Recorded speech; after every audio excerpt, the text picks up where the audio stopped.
I want to salute you, homie, for building your own thing and doing your own thing, creating your own platform, your own website. With my boy Alfred on MrTaliaferro.com. MrTaliaferro.com. Right now, I'm about to go to Walmart. Just to see you with your logo on your mics. You're rocking with MrTaliaferro.com. Y'all go to MrTaliaferro.com. It's going down. My biggest gift is my voice. It allows me to speak to the culture. Right now, you're turning up on MrTaliaferro.com, shawty. Back again, Mr. Taliaferro TV, another Taliaferro podcast. This will be episode 4. We are growing quickly. The first one did about 5 views the first day. Now we at like 25.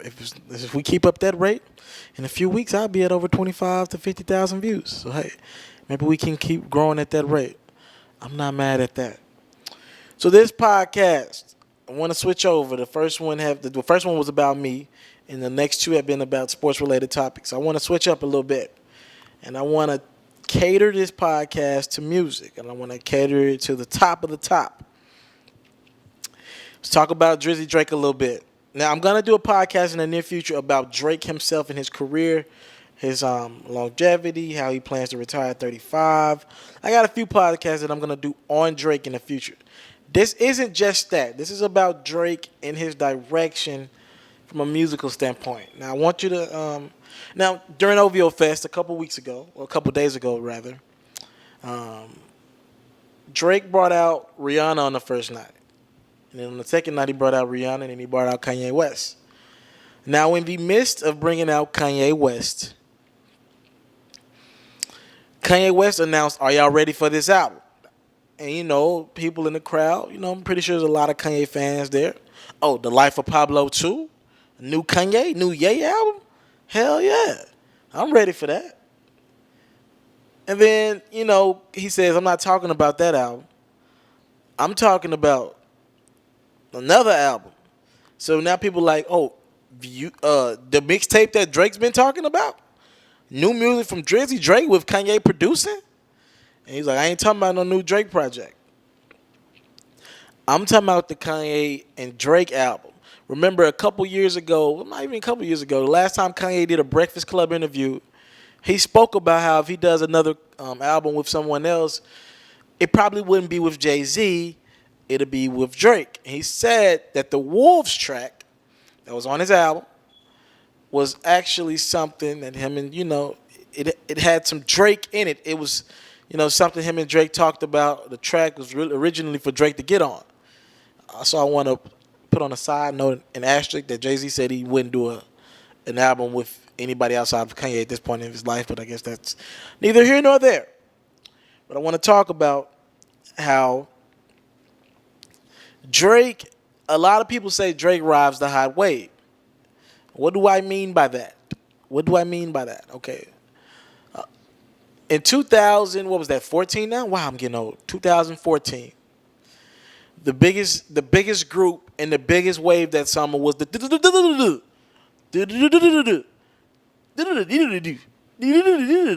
was the Migos flow. And remember, one of the songs that was popping that summer was Versace Medusa. I mean, like, I'm Illuminati.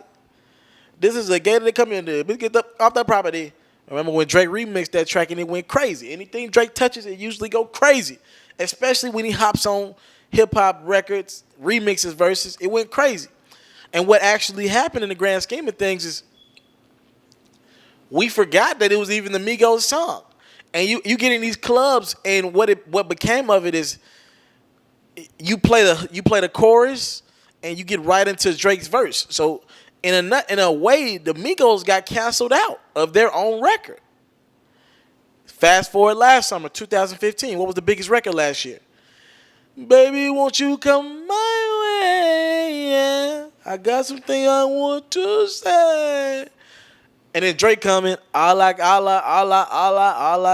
do is put my mind in this shit. And what happens? We forget that Monty is even on the record.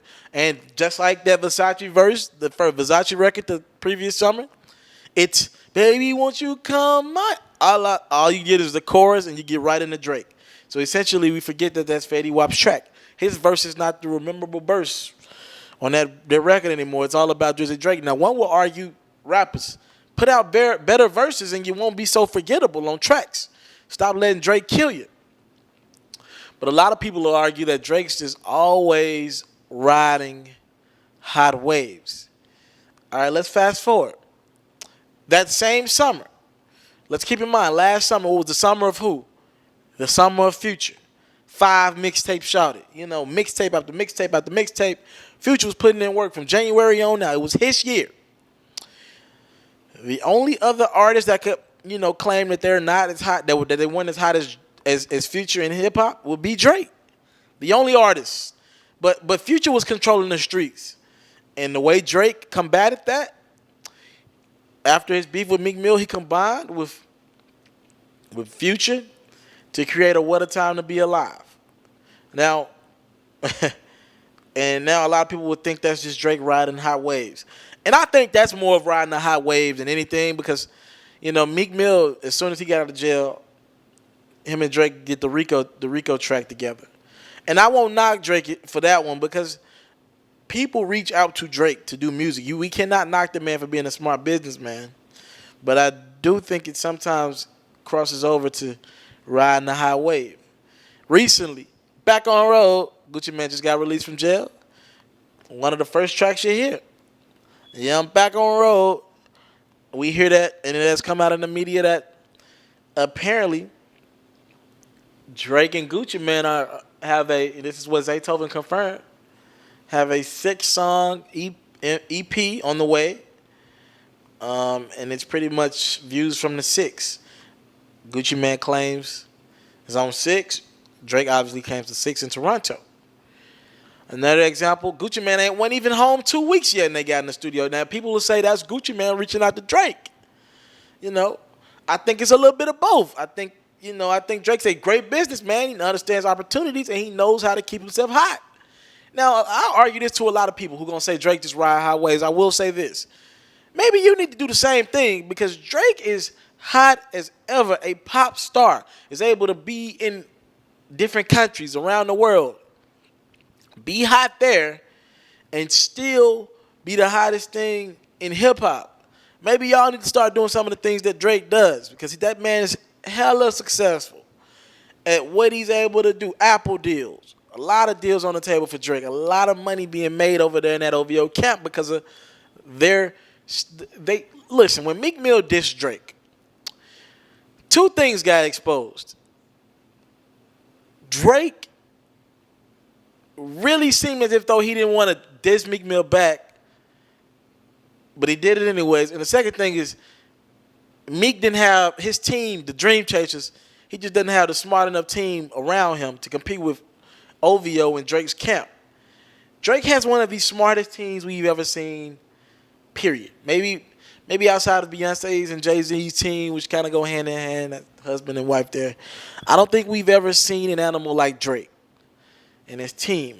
Joe Budden says a lot of things, but I think one thing he said that might be true when he did a podcast with the Brilliant Idiots, shout out to Charlamagne and Andrew Schultz, is Drake is a concept, and I kind of agree with that.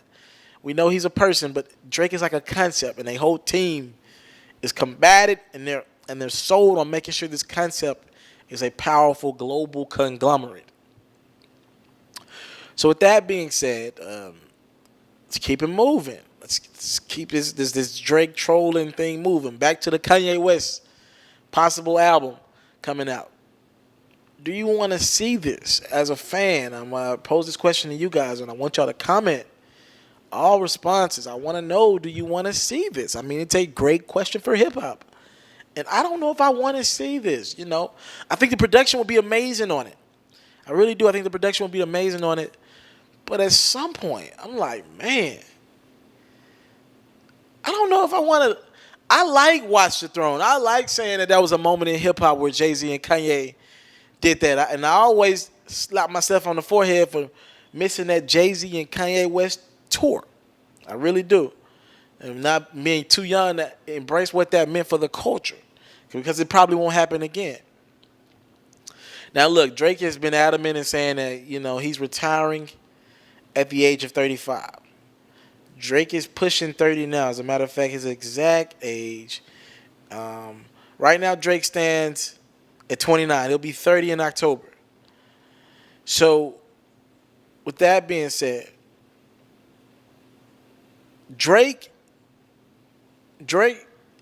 if you go, for me personally, I don't know if I want to see Drake just flood the market with music, just because I'm sorry I was reading something about apparently Eminem's supposed to drop a diss track to Drake, but neither here nor there.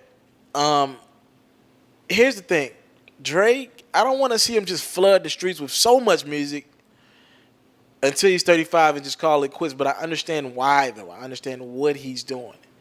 He's trying to get in, get out of this thing,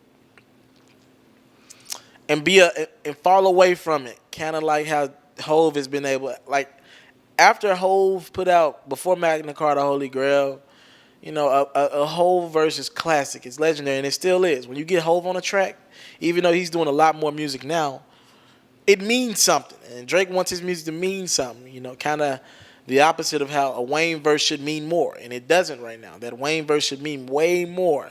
You get Wayne on a record, that should be iconic. But because Wayne flooded the market so much and his music was kind of watered down, a Wayne track is a Wayne track. So I understand it. I understand both sides of it. I do believe Drake kind of chose the culture. Would I like to see more interviews from Drake? Yes. If you're going to talk about you the top this, you the top that. And now in his music, Drake will talk about, man, how he ain't scared of nobody, how he ain't backing down from nobody, how you pull up on him, you go get dealt with and all that.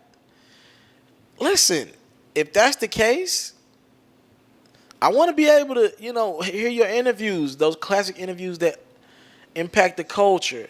You should be held accountable for that. But right now, we ain't getting that. We are not getting that from Drake. We're just getting somebody who controls hip-hop. And right now, there is no questions. Drake is the top artist in the game by far. It ain't even close right now. But at the same time, it does feel as though Drake trolls the culture a lot and knows the weaknesses of his fans, and he knows how to make that hot record, that record that'll stand forever. So a Drake and Kanye album, for me, I ain't really rocking with it. I don't think I want to hear it. I just don't. But I would love to know your comments. This is episode 4 of my podcast. I think we're about finished here. But there's a strong possibility.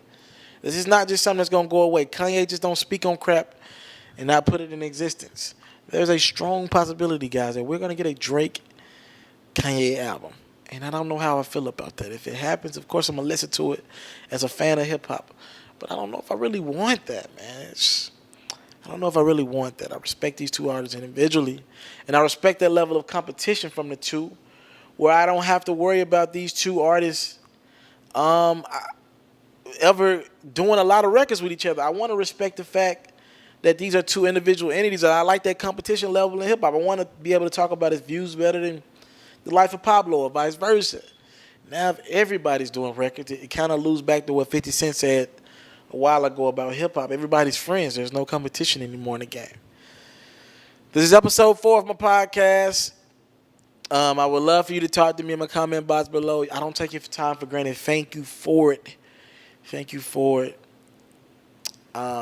Episode 4 of my podcast. Thank you for all the love and support.